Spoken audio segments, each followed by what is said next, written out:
시간 우리 믿음의 고백 드림으로 말씀 앞에 나가도록 하겠습니다. 하나님 나를 사랑하신다. 하나님 내 인생에 크고 비밀한 계획을 가지고 계신다. 하나님 오늘도 나와 동행하셔서 그 계획을 이루어 주신다. 아멘. 그렇게 될 줄로 믿습니다. 아멘.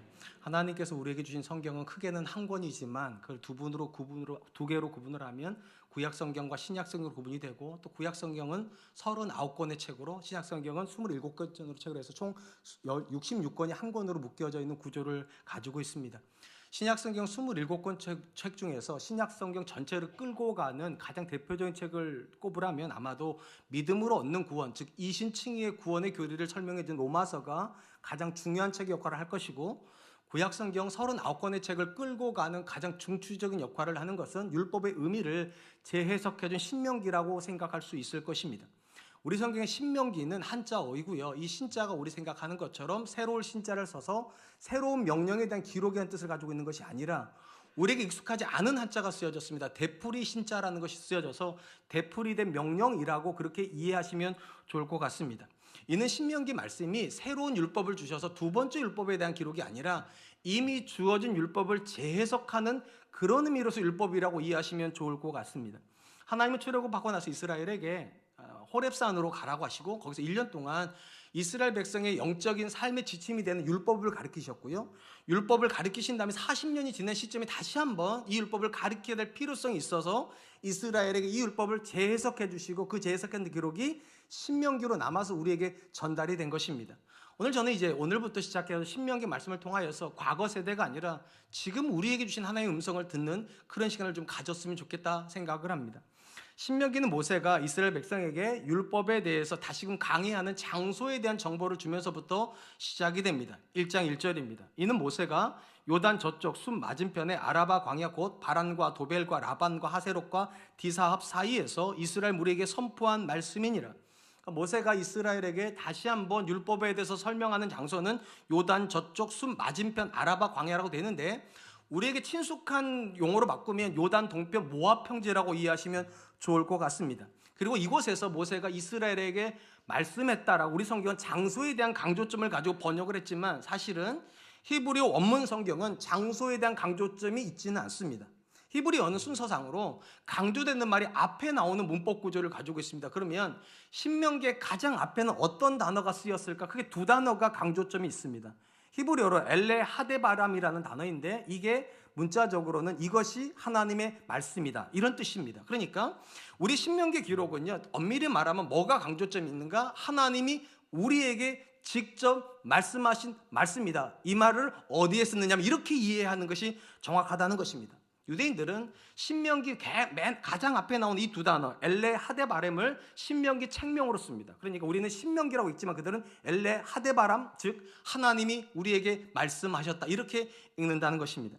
하나님 신명기 교훈을 주시면서 그들에게 신명기 교훈이 필요한 이유를, 과거의 사건 하나를 회상시키면서 말씀을 하십니다. 2절입니다. 호렙산에서 세일산을 지나 가데스 바네아에까지 10하루길이었다. 우리 성경에 보면 시내산이라는 단어도 나오고 호렙산이라는 단어도 나오는데 다른 산이 아니라 같은 산에 대한 두 가지 지명이라고 이해하시면 좋을 것 같습니다. 앞에서 말씀드린 것처럼 이스라엘 출애굽을 합니다. 바로 가나안 땅으로 가는 게 아닙니다. 하나님께서 어디로 먼저 내려가시는가? 호렙산 또는 시내산으로 내려가셔서 1년간 머물게 하시고 그들에게 율법을 가르치십니다. 그리고 나서 그들이 율법에 대한 교육이 맞춰졌을 때 다시 가나안 땅으로 향하게 하시는데, 가는 길에 저들이 거쳐간 지점이 있습니다. 그게 오늘 보면 나오는 가데스 바네아입니다.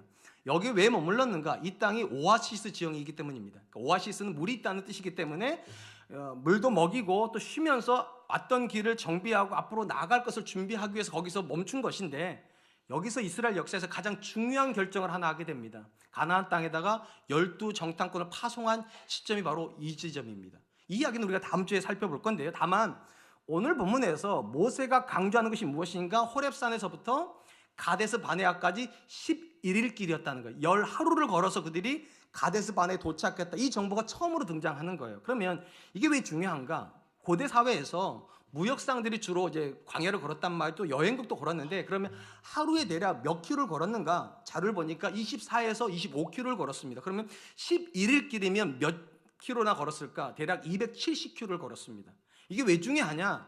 여기서부터 가데스 바네아로부터 가나안의 최남단인 브에르사바까지 거리가 유대인들이 아는 거리이기 때문입니다. 80km 걸립니다. 그러니까 가데스 바네아로부터 80km만 가면 가나안 땅이 나오는 거예요. 그럼 며칠을 걸으면 됩니까? 제가 앞에 이렇게 말씀드렸잖아요. 통상 하루에 24에서 25km인데 80km면 4일이면 됩니다. 4일이면 갈 수 있는 땅을 지금 이스라엘은 몇 년 걸려서 다시 그 앞에 와 있는가? 40년 걸렸다는 거예요. 그래서 지금 모세가 얘기하는 거예요. 11일을 걸려서 왔는데 그 11일에서 4일만 갈 거리를 못 가서 너희가 40년을 돌고 돌아서 지금 이 자리에 와 있다. 그렇다면 왜 4일이면 걸어갈 길을 이스라엘은 40년이나 걸어서 다시 가나안 땅 앞에 서야 했을까요? 바로 이 지점이 신명기 말씀이 서 있는 거예요. 왜 그들은 실패했을까? 그리고 우리는 어떻게 해야 그 실패를 넘어서서 다시 가나안 땅으로 진군해 갈 수 있을까? 40년 전에 이스라엘은 이렇게 생각을 했습니다. 파송을 하고 그 다음에 12정탐꾼이 와가지고 그 땅에 대한 호평을 해주면 올라갈 생각이었는데 우리가 아는 것처럼 와가지고 정탐꾼들이 뭐라고 얘기합니까? 그 땅은 어떤 땅이라고? 성벽이 너무 높고 그곳에 거하는 사람들은 너무 강해서 그들이 사람이라면 우리는 메뚜기고 우리가 메뚜기라면 그들은 사람이다. 절대 이길 수 없는 싸움이라는 거예요. 그리고 이 보고 때문에 이스라엘이 어떻게 합니까? 하나님의 말씀을 거절하고 올라가기를 포기를 해버립니다. 그래서 4일이면 갈 거리를 그들이 못 갔다는 거예요. 그러니까 그들의 생각은 이런 거죠. 객관적으로 성벽이 너무 높다. 사람은 너무 강하고 우리는 너무 연약하니까 우리는 못 이긴다. 이런 생각을 했는데 신명기는 뭐라고 말을 하는가? 정말 그들이 무기가 없어서 실패했을까? 정말 그들이 군사력이 부족해서 실패했을까? 정말 그들이 우리보다 그들이 더 세서 그들이 정복하지 못했을까? 아니라는 거예요. 사실 근본적인 이유는 하나님의 말씀에 대한 불신이 그들의 실패를 만들어냈다는 것입니다. 신명기 말씀이 굉장히 긴 말씀인데 이 말씀을 줄이면 결국은 두 구절로 요약이 가능합니다. 신명기 28장 1절 그리고 20절입니다. 내가 내 하나님 여호와의 말씀을 삼가 듣고 내가 오늘 너에게 명령하는 그 모든 명령을 지켜 행하면 내 하나님 여호와께서 너를 세계 모든 민족 위에 뛰어나게 하실 것이라. 내가 악을 행하여 그를 잊음으로 내 손으로 하는 모든 일에 여호와께서 저주와 혼란과 책망을 내리사 망하며 속히 파멸하게 하실 것이며. 너무 빨리 지나갔으니까 제가 요약을 할게요. 이렇게 요약이 된다는 거예요. 너희가 오늘 이 말씀을 기억하고 순종하면 형통하지만 그 말씀을 망각하고 불순종하면 저주받는다는 거예요. 이게 신명기의 가장 중요한 말씀이에요. 그리고 이스라엘의 세대들이 어떻게 했다는 겁니까? 하나님의 말씀을 기억하지 않고 불순종함으로 결국 저주를 받았다는 것입니다. 그러니까 이스라엘의 실패는 군사력의 실패도 아니고 무기의 실패도 아니고 힘의 논리의 실패도 아니라는 거예요. 가장 근본적인 이유는 하나님의 말씀에 대한 불순종이 그들의 역사에서 치명적인 저주로 나타났다는 것입니다. 우리가 성경 안에서 가장 자주 만나는 개념 중에 하나가 죄에 대한 이야기죠. 그럼 여러분, 죄는 뭘까요? 우리가 이야기를 하기 전에 교회 바깥에서 일반적으로 사람들이 죄를 어떻게 인식하는지를 먼저 좀 알 필요가 있습니다. 자, 교회 바깥에서 사람들은 무엇을 죄라고 말을 합니까? 일반적으로 나쁜 일을 죄라고 말을 합니다. 그리고 나쁜 일의 기준은 다른 사람에게 손해를 끼치거나 다른 사람에게 해를 주는, 감정적으로든 물질적으로 어쨌든 간에 잘못된 일을 하면 그걸 죄라고 부릅니다. 그러면 성경도 그걸 죄라고 부를까요? 나쁜 일을 죄라고 부를까요? 물론 나쁜 일이 죄가 돼요. 근데 모든 나쁜 일만 죄가 되는 건 아니에요. 때로는 우리 눈에 좋아 보이는 일도 성경은 죄라고 부릅니다. 그럼 기준이 뭐냐는 거예요. 나쁜 일, 좋은 일의 기준이 뭡니까? 뭐가 나쁜 일이고 뭐가 좋은 일인가? 성경적으로 가장 간단히 말하면 뭐가 죄가 되는가? 벗어남이 죄가 됩니다. 벗어난 거를. 뭐에서 벗어난가? 하나님의 말씀에서 벗어나면 그게 죄가 돼요. 좋은 것도 하나님의 말씀에 벗어나서 취하면 죄가 된다는 거죠. 예를 들면 오늘날 우리 성도들이 가장 좋아하는 단어 몇 단어를 얘기를 하면 성공 좋아하시죠? 행복 좋아하시죠? 부유함 좋아하시죠? 좋아한다고 하세요. 정말 좋아하시잖아요. 저도 이걸 좋아해요. 그러니까 당연히 이거 나쁜 거 아니죠. 나쁜 거 아니에요. 나쁜 게 아니니까 죄 아닙니다. 그러니까 여러분들이 성공하시고 여러분들이 행복하시고 여러분 부유한 것이 죄는 아니에요. 근데 이게 죄가 되는 지점이 있다는 거예요. 하나님의 말씀과 상관없이 성공하려고 하시고 하나님의 말씀의 방법을 벗어나서 내 방식대로 행복을 추구하려고 하고 하나님이 말씀하시는 길로 가지 않으면서 부자가 되려고 할 때 좋은 것을 하나님 말씀으로 취하지 않을 때 우린 그걸 죄라고 부르는 것입니다.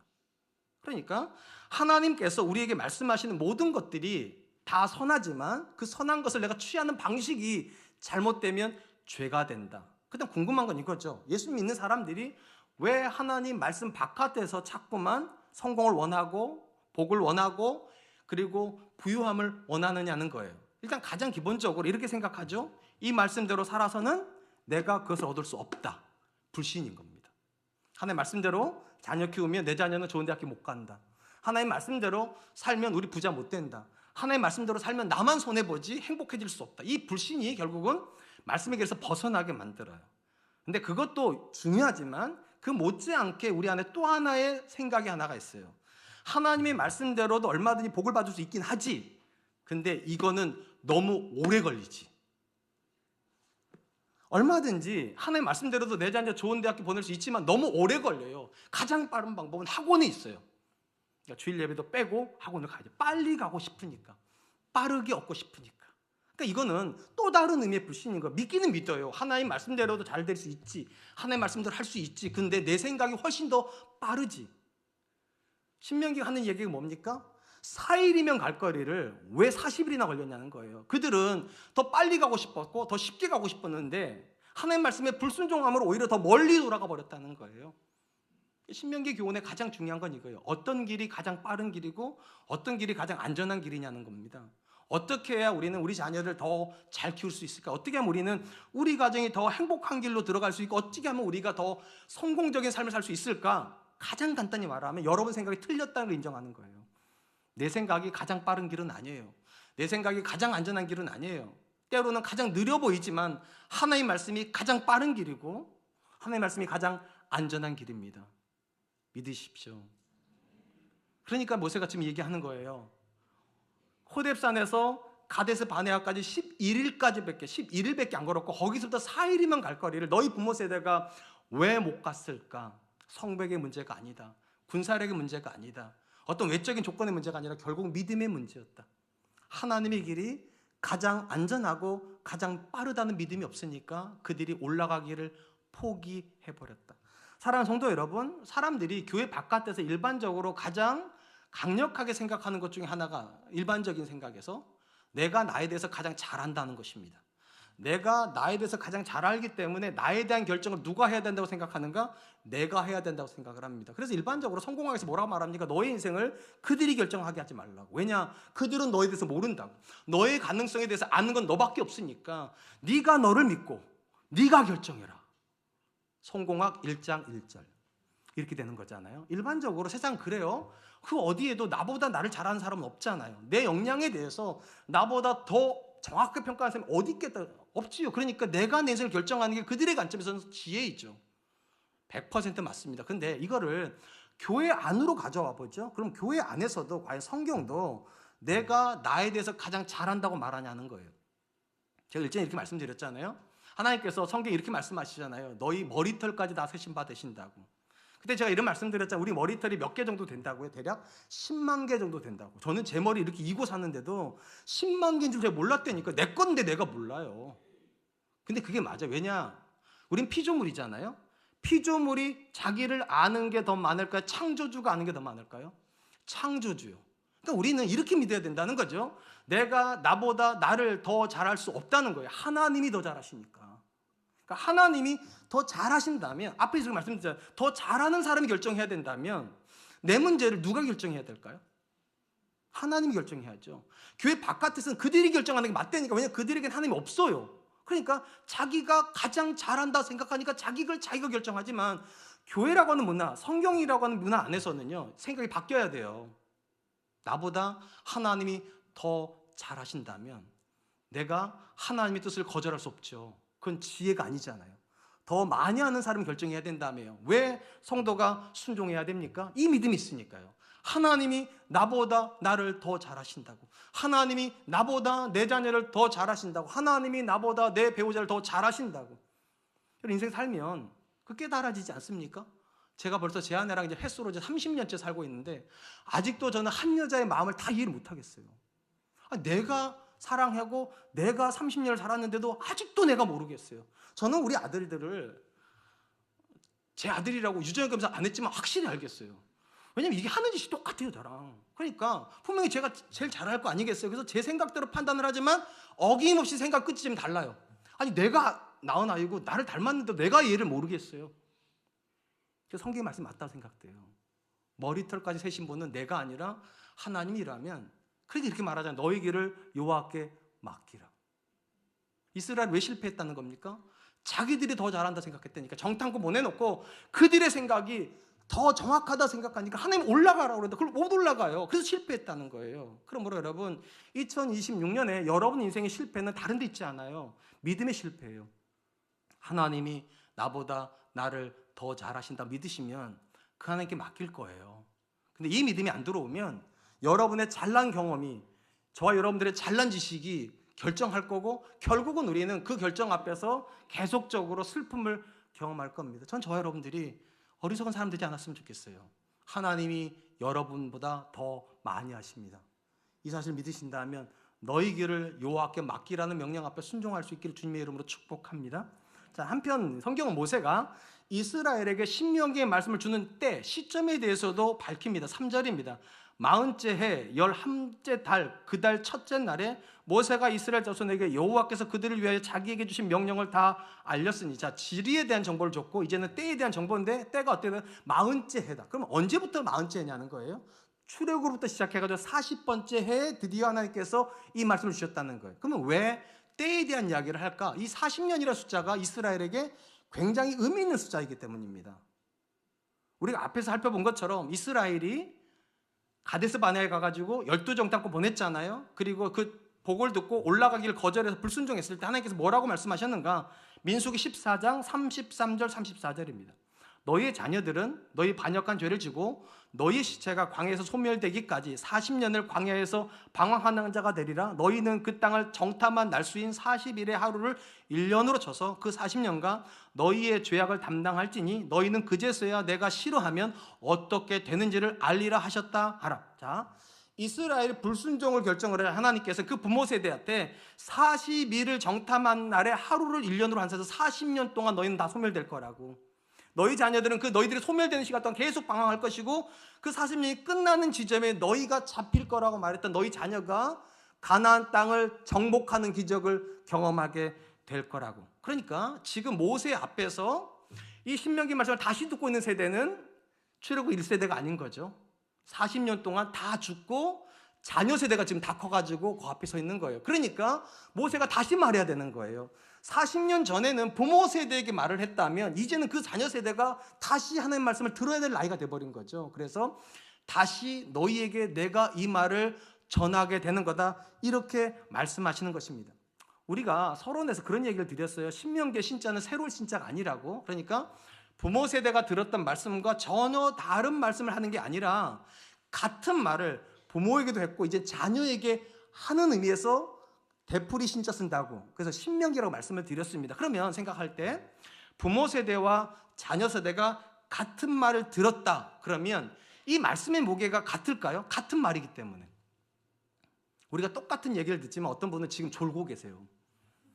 좀 놀랍죠. 어떻게 이렇게 말을 빨리 하는데 졸까요? 신기하죠. 어떤 분은 또 열심히 적고 있어요. 이게 신기하잖아요. 같은 말을 듣는데 무게감이 다른 거예요. 어떤 사람은 너는 지져라 뭐 이런 거고, 어떤 분은 한마디 더 듣고 싶고 뭐 이런 느낌이니까 사실은 같은 말이라고 해서 같은 무게를 가지 않아요. 근데 지금 하나님께서 이렇게 말씀하시는 거, 40년 전에 너희 부모에게도 내가 똑같은 얘기를 했고 40년 지난 지금도 내가 너희한테 똑같은 말을 한다. 근데 모세가 강조하는 게 이런 거예요. 같은 무게일 수 없다고. 왜냐? 너희 부모 세대는 40년 전에 이 말을 지식으로 들었다는 거예요. 지식을 들었기 때문에 판단을 하는 거예요. 그래서 안 가겠다고, 못 가겠다고. 그리고 40년 지난 자녀 세대는요, 이 모든 말씀을 확인한 말씀이에요. 자기 부모 세대가 그 말씀대로 안 살아도 어떻게든지 확인됐다고. 쉽게 말하면 자녀들에게 이 말은 지식이 아니라 역사예요. 하나님이 말씀하신 대로 이 역사가 움직인다는 것을요, 망각하고 불순종하면 저주를 받는다는 걸 자녀 세대가 부모를 통해 확인해 버렸어요. 놀라운 것은 이 세대를 우리는 여호와 세대라고, 여호수아 세대라고 부르거든요. 그래서 우리가 여호수아 제너레이션이라고 불러요. 이 세대는 이 다음부터는 불순종 안 합니다. 철저하게 순종합니다. 이제 참 신기하잖아요. 똑같은 말을 들었는데 누구는 철저하게 불순종하는데 누구는 철저하게 순종해요. 내용이 달라진 게 아니에요. 믿음이 달라진 거예요. 이 세대는 그 말씀대로 되리라고 안 믿습니다. 이 세대는 그 말씀대로 되리라고 믿습니다. 이유가 있어요. 부모 세대에게 확인한 말씀이니까. 하나님의 말씀에 불순종한 우리 부모님 세대가 40년 동안 광야에서 소멸된다고 하셨는데 정말 딱 두 사람 빼고 다 소멸됐어요. 갈렙과 여호수아 빼고는. 그러니까 그들에게 하나님의 말씀은요, 성취되었던 말씀이고 성취될 말씀이에요. 그러니까 부모 세대한테 하나님께서 하셨던 말씀을 자녀 세대에게 들려주면서 지금 가데스 바네아의 이야기를 하고 지금 이 이야기를 하는 이야기가 그러고 있다는 거예요. 너희에게 이 말씀이 어떤 의미를 갖냐는 거, 너희가 알지 않냐고. 너희 부모를 통해서 너희가 확인하지 않았냐고. 당연히 순종하는 게 옳다고 말하는 거예요. 이스라엘은 우리랑 조금 달라요. 이스라엘은 신분 체계가 좀 있죠. 그래서 그 중에서도 가장 독특한 신분이 레위인이라 부르는 사람들이에요. 레위인도 조금 구분을 하면 제사장과 레위인으로 구분이 됩니다. 그리고 이들이 하는 가장 주된 역할은 어떤 역할입니까? 제사를 집례하는 겁니다. 제사장이 제사를 집례하고 레위인들이 옆에서 돕는 역할을 합니다. 그러니까 엄밀히 말하면 레위인 그룹들은 뭐 하기 위해 존재하는가? 제사를 위해 존재하다, 이렇게 정의할 수 있을 거예요. 근데 오해하시면 안 되는 게 이게 주된 업무지 이게 전부는 아닙니다. 그러면 그 못지않게 중요한 역할은 뭐였는가? 이스라엘에게 말씀을 가르치고 율법을 전수시키는 것입니다. 이런 목적 때문에 하나님께서 레위인들은 한 곳에 모여 못 살게 하죠. 12지파 다 흩어져 살으라고. 그래야 그들에게 가르칠 수 있으니까. 자, 이렇게 하나님께서 이스라엘 사람들에게 제사장과 레위인을 통하여서 말씀을 가르치셨습니다. 그러니까 말씀의 전수에서 가장 중요한 역할은 레위인들이 하는 거예요. 근데 여기서 중요한 거, 자녀 세대에게 말씀의 전수는 레위인들에게 시키지 않았다는 겁니다. 자녀들에게 말씀의 전수는 누구에게 명령하셨는가? 부모에게 명령을 하셨습니다. 성경이 이렇게 기록하죠. 신명기 6장 6절로 7절입니다. 오늘 내가 내게 명령하는 이 말씀을 너는 마음에 새기고 내 자녀에게 부지런히 가르치며 집에 앉았을 때든지 길을 갈 때든지 누워있을 때든지 일어날 때든지 이 말씀을 강론할 것이며, 이렇게 말하는 거, 너희가 제사장 앞에서 레위인 앞에서 말씀을 들을 때 그 말씀을 마음에 새기라고. 왜 새겨야 되는가? 가서 전달해야 될 대상이 있다는 거예요. 너희 자녀에게 전달해야 되니까 부지런히 듣고 가서 부지런히 가르치라고. 근데 상식적으로 생각을 해보면 말씀의 전문성은 누구에게 있습니까? 레위인들에게 있어요. 그러면 내 자녀가 레위인들에게 들으면 얼마나 좋겠어요? 내 자녀가 목사님에게 들으면 얼마나 좋겠어요? 제가 갑자기 떠오르는 게 있는데, 제가 부목사 때 성경 과외라는 걸 했어요. 3명한테요. 성경 과외를 했다는 말은 강사비를 받고 있다는 얘기예요. 3명한테 각각 한 명씩. 어떤 부모님이 저한테 와서 자기 자녀한테 성경 좀 과외를 해달라고 그러시더라고요. 그래서 대신에 자기가 사례는 하겠다고. 그래서 제가 성경 과외를 했다는 거 아니에요? 3명이나? 그러니까 생각해 보세요. 그 부모가 가르칠 수도 있을 텐데 왜 저를 찾았겠냐고요. 그 부모가 저한테 배웠거든요. 그러니까 자기한테 배운 거를 자기 자녀한테도 좀 가르쳐줬으면 좋겠다는 거. 1대1로 그 대신에 전체를 모아놓고 아니라 1대1로 가르쳤으면 좋겠다고. 그래서 1대1로 제가 가르쳐드렸어요. 아, 죄송한데 지금은 그렇게 하시면 안 돼요. 제가 너무 바빠서 그런 거 못해요. 나중에 은퇴하면 오세요. 어쨌든 간에 부목사 때는 좀 시간적 여유가 있으니까 월요일날 만나서 어떨 땐 8주 어떨 땐 10주를 했어요. 그렇게 해서 가르치는 부모 생각 이런 거예요. 좀 더 전문적인 사람이 가르치면 자녀가 더 잘 듣지 않겠나. 예를 들면 기왕내 제사장이 긴 옷을 입고 흉패를 달고 머리에다 금관을 탁 여호와께 성결을 하고 나서 한마디 하면 그냥 쏙쏙쏙 들어가지 않겠나. 우리 생각에는 이게 가장 효과적이잖아요. 그러니까 오늘날 주일학교 교육이 여기서 모티브를 얻은 거잖아요. 그러니까 준비된 목회자와 전도사를 통해서 준비된 말씀이 전달이 되면 부모가 하는 말보다 더 씨알이 맥히지 않을까. 그렇게 따지면 이스라엘은 더 장점이 있다니까. 레위인이 있고 제사장이 있으니까 그들이 자녀한테 가르치면 훨씬 낫지 않을까요? 근데 하나님께서 놀랍게도요, 자녀한테는 부모가 가르치래요. 왜 그러냐는 거예요. 왜 하나님은 자녀에게 부모가 가르치게 했을까요? 만약에 하나님의 말씀에 대한 순종이 지식의 문제라면 레위인이 가르치는 게 좋아요. 그리고 기왕이면 제사장이 가르치는 게 더 좋아요. 지식의 문제라면. 근데 순종을 결정하는 건 지식이 아닙니다. 이걸 어떻게 할 수 있는가? 여러분, 지식의 관점을 놓고 보면 우리 성도들 중에서 누가 성경적 지식이 제일 탁월할까요? 우리 중에서. 앞에 있잖아요. 지금 설교하고 있잖아요. 저겠죠, 당연히. 목사가 성경적 권위가 제일 있으니까 저보고 설교시키는 거 아니겠어요? 그럼 거겠지요. 자, 그렇게 따지면 우리 자녀 세대 중에서 누가 가장 성경적 지식이 많을까요? 목사 자식들이겠죠. 그런 거 아니겠어요? 우리 아들들은, 제 아내가 맨날 부러워하는 그런 거예요. 너는 궁금하면 아빠한테 물어보면 됐다. 얼마나 좋냐. 나는 네 나이 때 그런 게 없었는데 그래서 학교 부서 선생님한테 가서 물어보고 이랬는데 너는 아빠한테 물어보면 되지 않냐? 이게 맞아요. 우리 아들들이 그래서 물어봐요 저한테. 그렇게 따지면 목사 자식들이 제일 영적으로 성숙해야 되잖아요. 근데 여러분 놀라운 거 사실 알려드릴까요? 제가 제 주변에 친구들이 다 목사예요. 목사를 보면서 느끼는 게 있어요. 목사 집에 태어난 딸들은 거의 꽝이 없어요. 다 성숙해요. 부모를 다 긍휼히 여겨요. 우리 엄마가 사모이니까 같이 울어요. 우리 아빠가 목사니까 너무 힘들겠다 그렇게 생각해요. 딸들은요. 근데 아들들은 꽝이 반 나와요. 농담이 아니에요. 그럼 아들들은 왜 꽝이 나올까? 아빠가 여기서 말하는 건 다 맞다는 거예요. 근데 집에 와가지고 꽝 한다는 거예요. 꽝.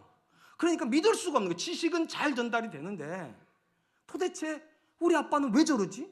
아니 설교한 대로만 살면 우리 집에 행복할 것 같은데 왜 안 살지? 그렇게 쉽게 말하면 순종을 결정하는 건 지식이 아니라는 거. 그럼 순종은 뭐가 결정하는가? 믿음이 결정하는 거예요. 믿음이요. 믿음은 경험되는 거고요. 그런 관점에 놓고 보면 부모가 가장 적합한 거예요. 우리 엄마가 오늘도 저렇게 결정하는 것이 하나님에 대한 믿음 때문이지. 우리 아빠가 다른 아빠들과 다르게 나한테 행동하는 건 믿음 때문이지. 우리 큰아이가 저한테 그런 얘기를 했어요. 아빠, 내 친구들 중에는 아빠가 너무 화가 나면 술 먹고 들어온대요. 그리고 애를 주워 팬대요. 근데 그러니까 성적이 나빠졌을 때. 근데 우리 아빠는 한 번도 술도 안 먹고 한 번도 성적 얘기 안 하고. 그래서 제가 물어봤어요. 왜 그럴 것 같냐니까. 아빠가 목사니까 그러겠지. 맞아요. 그런 거예요. 그러니까 자녀가 부모에게서 더 좋은 지식을 얻을 수는 없어요. 사실 성경적으로는. 근데 부모에게서 믿음을 볼 수 있어요. 우리 아빠가 믿음을 있으니까 저렇게 하지. 우리 엄마가 믿음이 있으니까 저렇게 하니까 믿음이 먼저 들어오고 나이가 들어서 내위인에게 말씀을 듣는 거예요. 그때 확인하는 거예요. 아, 저 말씀 때문에 우리 엄마가 그렇게 한 거였구나. 저 말씀 때문에 우리 아빠가 그렇게 하신 거구나. 말씀이 먼저 들어가는 게 아니라 믿음이 먼저 들어가고 그 믿음이 말씀을 듣게 만드는 거예요. 그래서 순종하는 거예요. 엄밀한 의미에서 믿는 부모는 자녀에게 믿음의 영향을 줍니다. 긍정적이든 부정적이든. 지금 이 말씀을 듣고 있는 가나안 세대, 여호수아 제너레이션은 부모들의 부정적인 걸 본 거예요. 저렇게 살면 안 된다는 것을. 하나님의 말씀에 불순종하면 저들이 하나님의 저주를 경험하는 걸 봤다는 거예요. 그래서 그들은 반대편으로 가는 거예요. 하나님의 말씀을 기억하고 순종해서 형통한 삶을 살아야 되겠다고. 한번 여쭤보겠습니다. 여러분들은 여러분 자녀들에게 어떤 부모로 기억이 되시겠습니까? 교회 잘 다니는 부모입니까? 아니면 믿음 좋은 부모입니까? 믿음을 좋은 부모여야 되기 때문에 모세가 명령하는 거예요. 자녀 세대를 너희가 가르치라고. 사랑하는 성도 여러분, 교회 바깥에 있는 사람들에게는 자랑이 안 되지만 교회 다니는 사람들에게 자랑되는 것 여러 개가 있어요. 그 중에 하나가 믿는 가정에 대한 자랑이에요. 우리 집에는 목사님 몇 명 나왔다, 장로님 몇 명 나왔다, 우리 몇 대째 믿는다. 근데 이게 진짜 의미가 있잖아요, 우리한테는. 근데 교회 바깥에 있는 사람들 그래서 뭐? 교회 열심히 다니는 게 그분들한테는 오히려 짐이 되지. 교회 열심히 다니고 신앙생활 잘한다는 게 자랑이 되지는 않아요. 저희 큰아이하고 저하고 대화를 할 때 가장 많이 했던 것 중에 하나가 이런 거예요. 우리 아이가 저한테 물어봐. 아빠, 꼭 믿는 여자랑 결혼해야 돼? 그래야지. 그럼 아빠, 혹시 내가 교제를 하다 보니까 어느 날 이 여자가 안 믿는 여자인 것 같아. 근데 너무 착해. 내가 교회 가자면 갈 것 같아. 그럼 아빠, 이 아이 여자가 교회 간다고 그러면 그 아이는 돼, 안 돼? 그거 되지. 근데 이 아이가 그래 아빠, 그건 되는 거야? 제가 그랬어요. 생각 굉장히 넓잖아요, 제가요. 이런 아빠가 어디 있어요?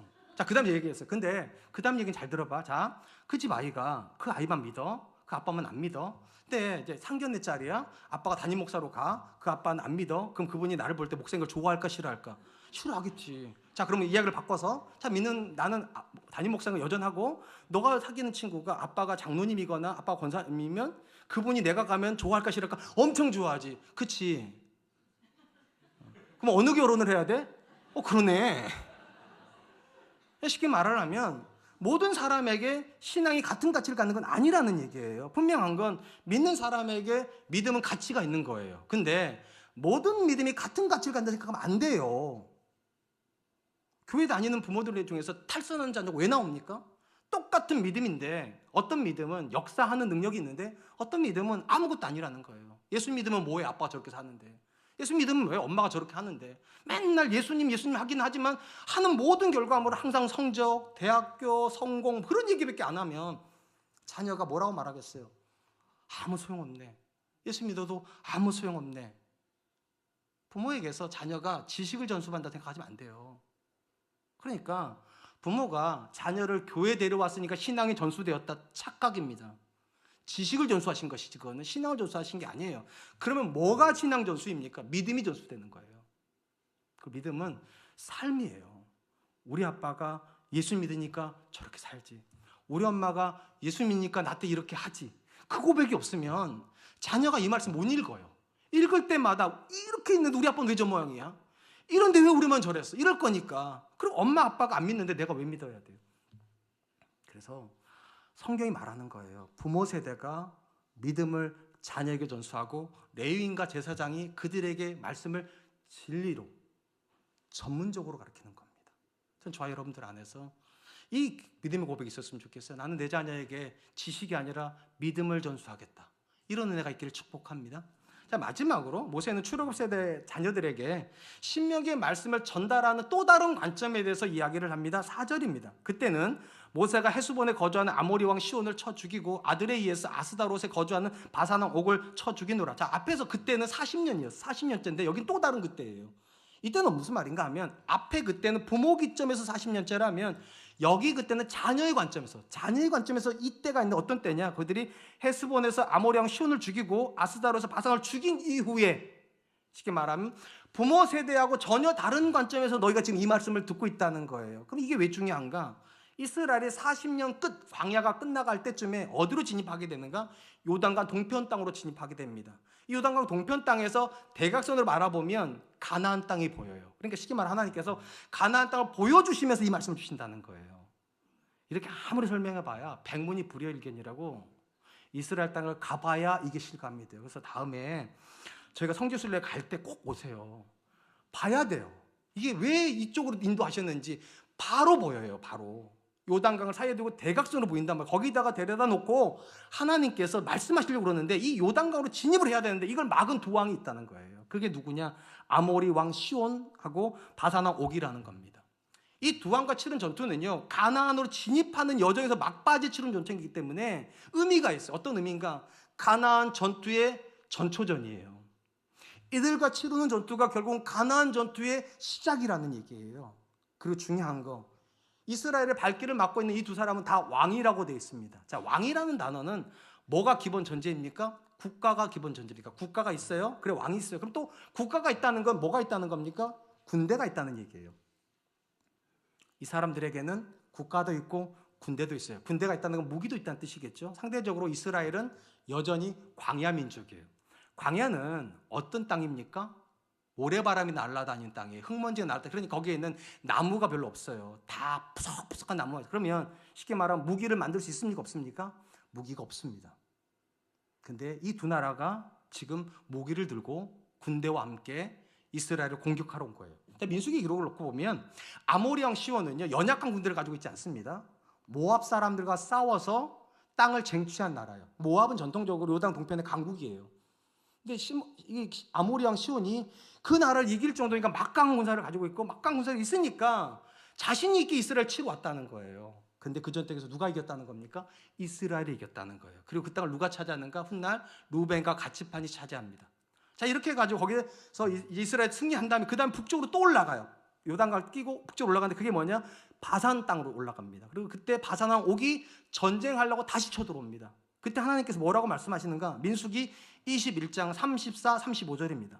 여호와께서 모세에게 이르시되 그를 두려워하지 말라. 내가 그와 그의 백성과 그의 땅을 내 손에 넘겼나니 너는 헤스본에 거주하던 아모리인의 왕 시온에게 행한 것 같이 그에게도 행할지니라. 이에 그와 그의 아들들과 그의 백성을 다 쳐서 한 사람도 남기지 아니하고 그의 땅을 점령하였더라. 자, 아모리 왕 시온이 이스라엘 때 패했다는 이야기를 바산 왕이 들었을까 안 들었을까요?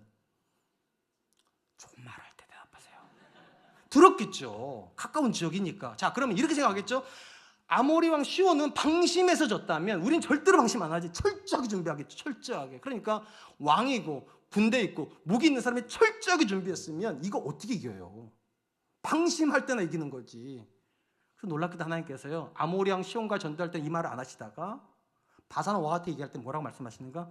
두려워하지 마라. 내가 그와 그의 백성과 그의 땅을 내 손에 넘겨주었다 하고 싸우래요. 이제 싸울만 하겠죠. 그죠? 택도 없죠. 여러분들 고개를 끄덕이셨지만 사실 이렇게 돼야 돼요. 두려워하지 마. 오른쪽 눈 돌려. 거기 칼 있지, 칼 들어. 하나님께 아이템을 다 준비시켜 놓으시고 오른쪽엔 칼, 왼쪽엔 방패 거기 숨겨놨으니까 찾아봐 하고 꺼내가지고 싸우라고 그러면 싸우죠.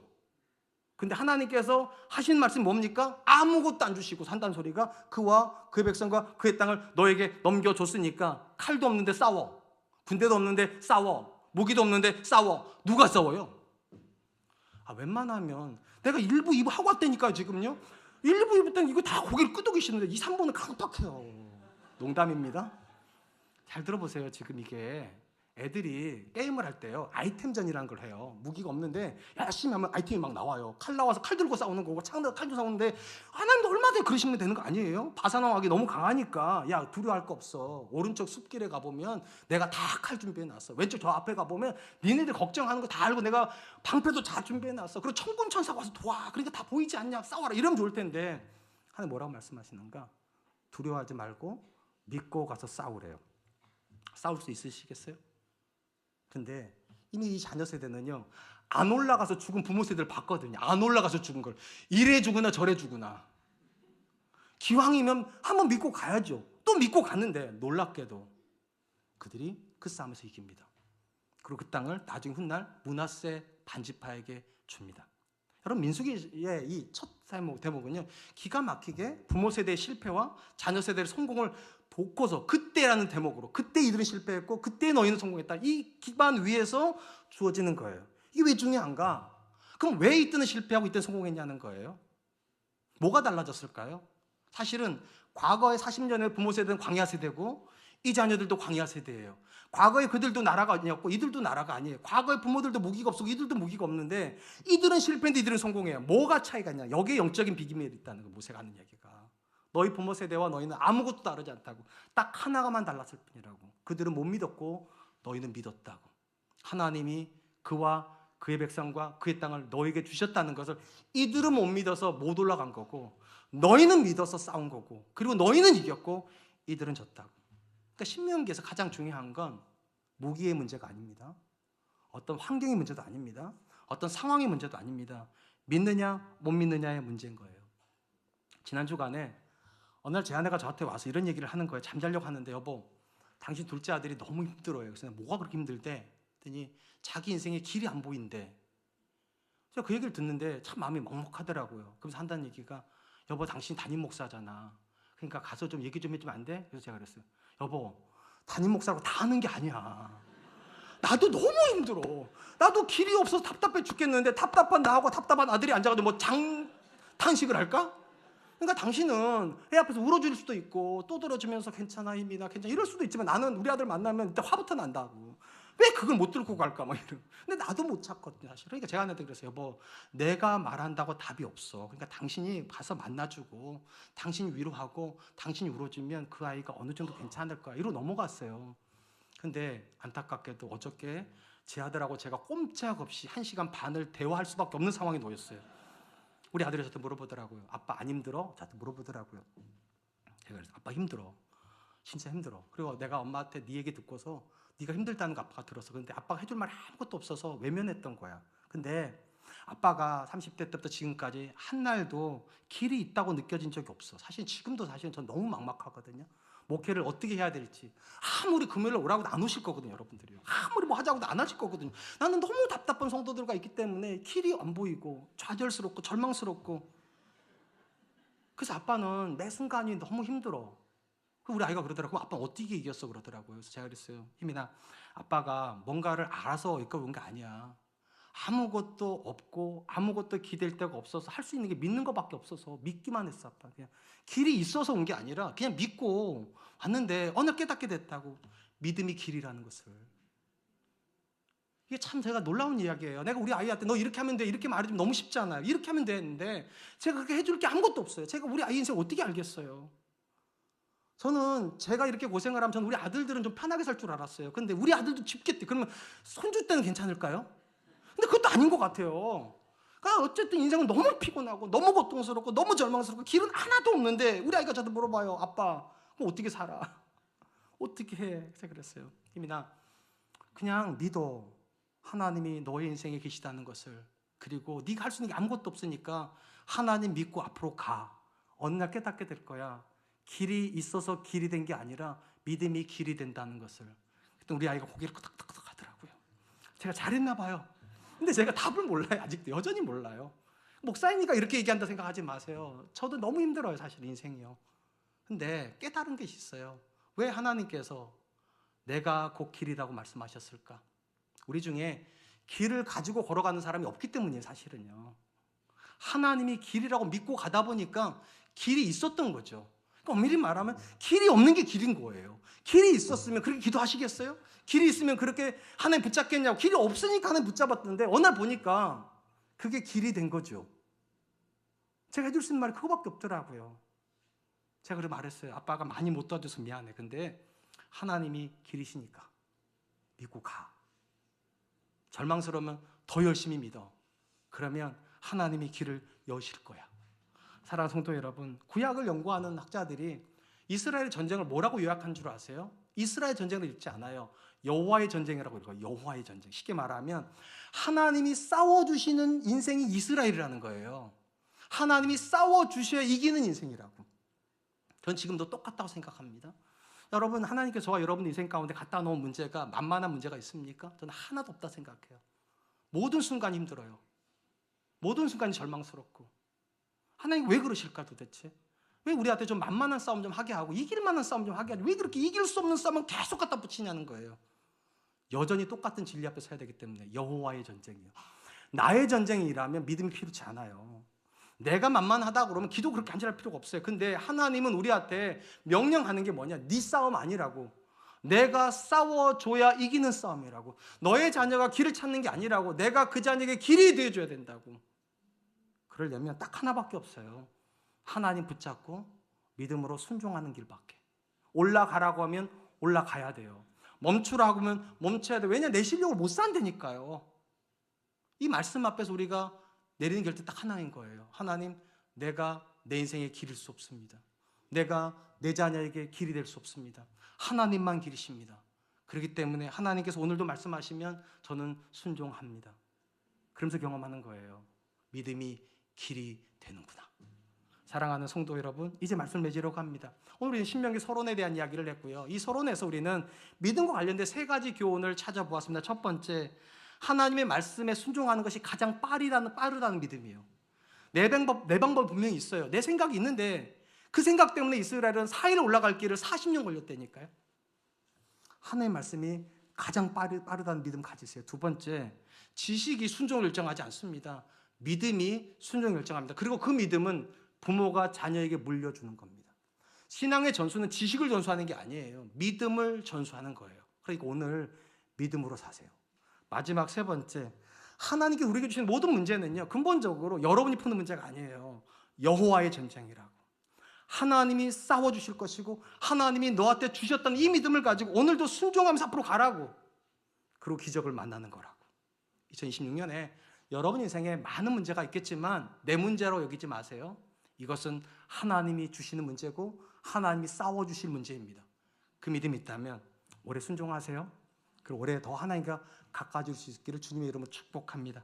이 시간 주신 말씀을 기억하면서 세 가지로 기도하죠. 첫 번째, 하나님, 나를 가장 내가 잘한다는 착각을 버리게 해주시고 하나님이 나를 가장 잘하시기 때문에 하나님께 내 인생을 내어드릴 수 있는 믿음을 주십시오. 두 번째, 하나님, 내가 내 자녀에게 지식을 전수하는 사람이 아니라 믿음을 전달하는 사람 되게 하여 주시고 부모의 믿음으로 자녀가 하나님의 말씀을 받아들일 수 있도록 주님 도와주십시오. 마지막 세 번째로, 하나님, 나의 싸움을 싸우듯 그렇게 싸우는 어리석은 사람이 아니라 하나님의 싸움을 싸우기 위하여 오늘도 기꺼이 하나님 앞에 내 말씀, 내 생각 내려놓고 순종을 결정할 수 있도록 내 자녀에게 하나님 싸움을 가르칠 수 있는 그런 부모 될 수 있도록 우리 한 번만 같이 기도하도록 하겠습니다. 기도하겠습니다.